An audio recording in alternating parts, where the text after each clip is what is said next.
Bismillahirrahmanirrahim. Assalamualaikum warahmatullahi wabarakatuh. Bertemu lagi dalam mata pelajaran bimbingan dan konseling.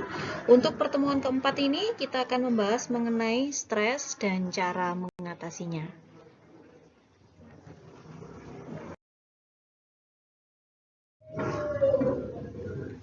Namun sebelum kita memulai pembelajaran pada pertemuan kali ini, seperti biasa kita akan bersama-sama mereview pembelajaran pada pertemuan sebelumnya. Untuk pertemuan yang lalu kita membahas mengenai mencontek penyebab dan solusinya. Saya juga memberikan tugas. Sekali lagi saya mengingatkan untuk yang belum segera dikumpulkan, untuk yang sudah bahkan pada saat pembelajaran berlangsung langsung diselesaikan, saya mengapresiasi dan menyampaikan terima kasih yang sebesar-besarnya. Saya harap yang lain juga segera menyelesaikan termasuk tugas-tugas yang lain. Ini saya juga mengingatkan untuk semuanya, komunikasi dengan Bapak Ibu Guru minta tolong ditingkatkan lagi ya. Jadi kalau misalkan Bapak Ibu Guru memberikan share atau meminta mengumpulkan sesuatu di grup, memberikan informasi, segera direspon. Ini semata-mata untuk menunjang pembelajaran sampean dan meminimalkan permasalahan sampean terkait dengan pembelajaran. Selanjutnya kita akan masuk kepada materi kita pada pagi hari ini. Oke, kita mulai dengan pengertian dari stres. Saya mengambil dari beberapa ahli. Di sini dinyatakan bahwa menurut Sarafino di tahun 2006, stres itu suatu kondisi yang disebabkan oleh ketidaksesuaian antara situasi yang diinginkan dengan keadaan biologis, psikologis, atau sistem sosial individu tersebut. Kalau Richards di tahun 2010 menyatakan, stres adalah sebuah kondisi di mana seseorang mengalami tuntutan emosi yang berlebihan atau waktu yang membuatnya sulit memfungsikan secara efektif semua wilayah kehidupan. Gejala ini mengakibatkan munculnya depresi, kelelahan, mudah marah, gelisah, dan kualitas kerja yang rendah. Jadi kita bisa menyimpulkan stres itu merupakan gangguan mental yang dihadapi oleh seseorang akibat adanya tekanan. Tekanan ini muncul dari kegagalan individu dalam memenuhi kebutuhan atau keinginannya, berasal dari diri sendiri ataupun dari luar.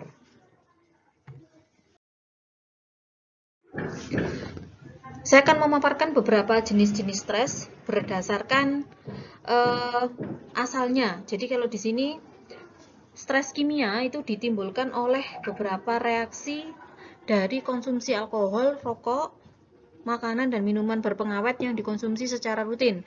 Saya harus memahami bahwa makanan-makanan tersebut memiliki dampak negatif secara kimia, dia akan mampu menimbulkan stres. Berikutnya, stres secara fisik, di mana bisa disebabkan oleh berbagai macam keadaan, bisa juga oleh kecelakaan, bisa juga karena posisi tidur yang kurang nyaman, atau malah terlalu lama dalam beraktivitas. Jika sampean terbiasa karena lebih banyak belajar di rumah, banyak game juga, posisi duduknya, posisi atau jangka waktu yang terlalu lama dalam melakukan sebuah aktivitas itu akan menimbulkan stres secara fisik. Berikutnya, stres secara emosional ini akan berhubungan dengan rasa marah atau frustasi yang biasa timbul ketika terjadi stres.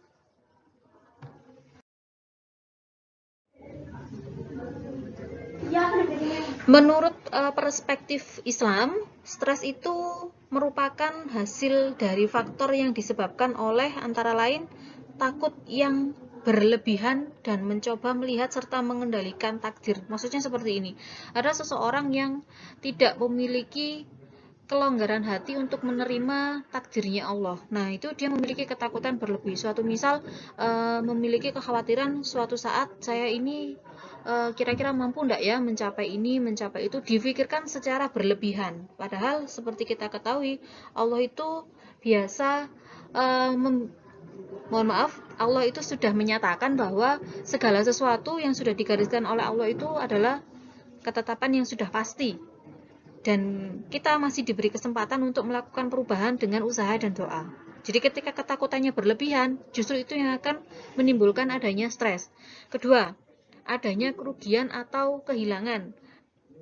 Bisa kehilangan orang yang disayangi, bisa kehilangan materi dan lain sebagainya, dan kita tidak mampu menerima atau memulihkan kerugian tersebut. Intinya kita tidak bisa menerima atas apa yang terjadi terhadap diri kita.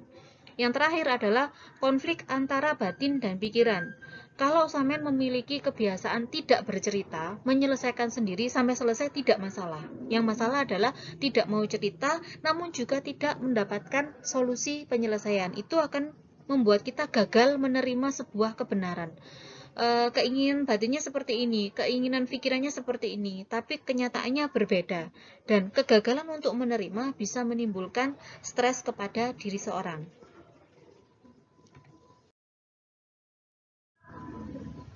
Saya berikan contoh yang paling nyata, stres menghadapi pola pembelajaran yang baru. Nah, ini dalam masa pandemi ini terjadi banyak perubahan yang signifikan dan berlangsung cepat. Salah satunya pada proses pembelajarannya sampean, yang sebelumnya terbiasa tatap muka, sekarang tiba-tiba harus semuanya melalui daring. Itu otomatis juga berpotensi mendatangkan stres. Suatu misal gini, stres itu kan keadaan tidak seimbang antara keinginan dengan kenyataan. Saya gambarkan di sini, Samen memiliki keinginan untuk mendapat nilai bagus. Samen kepengennya tidak terlalu banyak tuntutan, baik dari orang tua, dari guru, atau dari sistem pembelajaran, pengennya tidak dituntut. Berikutnya Samen kepingin mendapat semua kemudahan, tapi Samen pengennya santai-santai juga. Kenyataannya, Samen itu harus melakukan dua hal untuk bisa mendapatkan keinginan-keinginannya Samen memperoleh nilai bagus. Satu, Samen harus belajar.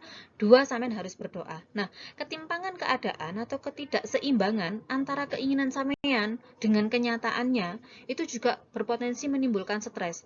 Nah, caranya bagaimana mengelolanya? Ya otomatis harus diseimbangkan. Kalau menginginkan hasil yang baik, otomatis Samen harus berproses untuk mengupayakan hasil yang terbaik juga.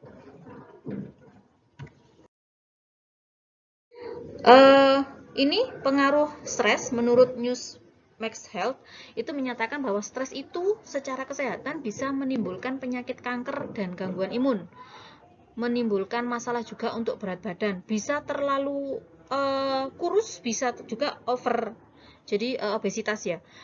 Kenapa sampai bisa seperti itu? Orang kalau stres itu makannya tidak terkontrol, ada yang berlebihan, ada yang malah sama sekali tidak memiliki nafsu makan. Berikutnya juga akan menimbulkan depresi dan kecemasan. Yang lebih parah lagi, secara fisik biasanya rambutnya rontok. Itu ciri-ciri stres. Dan yang terakhir adalah sindrom metabolik. Adanya gangguan pada metabolisme. Ini rentetannya nanti akan panjang. Jadi sistem pencernaan di dalam dirinya sampean akan bermasalah, menimbulkan penyakit untuk organ-organnya sampean, dan berakhir pada fisik yang secara fisik itu terus mengalami penurunan. Jadi, penting untuk semuanya bisa mengelola stres, tahu penyebabnya, tahu juga cara mengatasinya. Lalu bagaimana cara mengatasi stres? Dalam perspektif agama Islam itu sudah dinyatakan ada 3 yang efektif untuk menghilangkan stres. Yang pertama adalah memperbanyak zikir. Tidak ada hal yang terbaik selain mengingat nama Allah untuk memberikan ketenangan pada diri kita. Orang kalau stres itu kan galau gitu ya. Tempat lari terbaik itu adalah Allah. Cerita ke orang, ke seseorang yang bisa dipercaya, bisa jadi memang mengurangi. Tapi kalau ingin memiliki konsistensi ketenangan hati, cara terbaik adalah zikir. Selanjutnya adalah memperbanyak sholat dan doa. Dengan sholat dan doa, sampean akan bisa mengendalikan dirinya sampean dari amarah. Berikutnya, memohon ampunan kepada Allah Subhanahu wa Ta'ala. Seseorang yang memiliki dosa berlipat bertumpuk itu akan tertutup hatinya, akan juga tertutup pikirannya. Jadi hidupnya selalu terasa berat. Maka yang terbaik adalah memohon agar Allah memberikan pengampunan. Itu 3 tips secara perspektif Islam ya untuk mengatasi stres. Berikutnya dari segi kesehatan itu juga ada solusi yang bisa implementasikan untuk mengatasi stres, olahraga secara teratur. Olahraga tidak harus yang pergi ke gym, tidak harus yang memakai peralatan yang mahal, enggak. Sama jogging tiap pagi, rutin pagi sama sore, itu juga sudah cukup. Jadi pagi setelah sholat subuh, enggak tidur, tapi langsung olahraga. Lari-lari kecil di sekitar rumah, enggak ada masalah. Itu bagus untuk kesehatannya sampean. Yang kedua, berdamai dengan diri sendiri. Maksudnya seperti ini. Seseorang yang mampu mengetahui siapa dirinya, di mana kemampuan dan juga kekurangannya, itu akan lebih mudah untuk mendapatkan solusi-solusi terhadap permasalahannya. Jadi, kita boleh memotivasi diri kita, tapi kalau untuk memaksakan, itu yang tidak boleh. Itu artinya berdamai dengan diri sendiri. Yang ketiga adalah istirahat yang cukup. Saya paham selama pandemi ini pasti pola tidurnya sampean, pola mainnya sampean itu tidak teratur. Nah, ini yang keliru. Sampean harus memiliki waktu istirahat yang cukup, biasakan untuk tertib kapan waktunya tidur, kapan belajar, kapan main.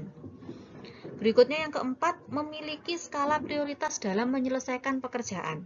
Nah, ini salah satu contoh nyatanya ketika sampai diminta jam 8 sampai dengan jam 12 T untuk pembelajaran. Langsung diselesaikan. Jangan menunda-nunda. Setelah itu,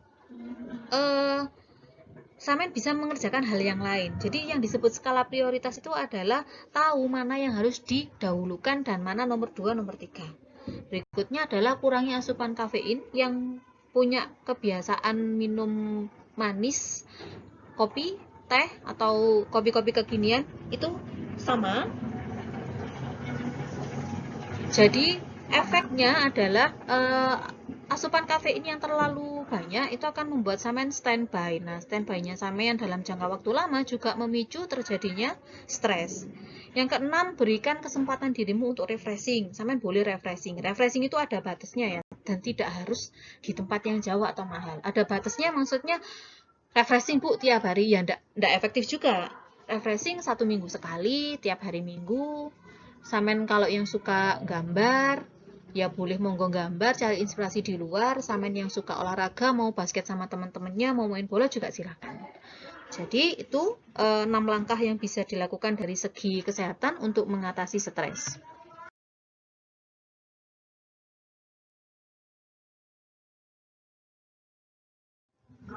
Nah, berikutnya kita bisa menyimak bersama-sama ada firman Allah yang menyatakan bahwa orang-orang yang beriman lagi hati mereka menjadi tentram dengan mengingat Allah. Karena itu hanya dengan mengingat Allah hati akan menjadi tentram.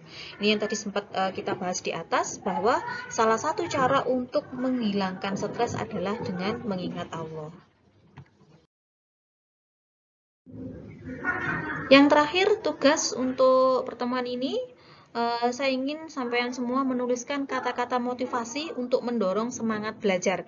Ditulis di kertas seperti biasa, di-upload di GCR, setelah itu dikonfirmasikan ke saya bahwa tugasnya sudah diselesaikan.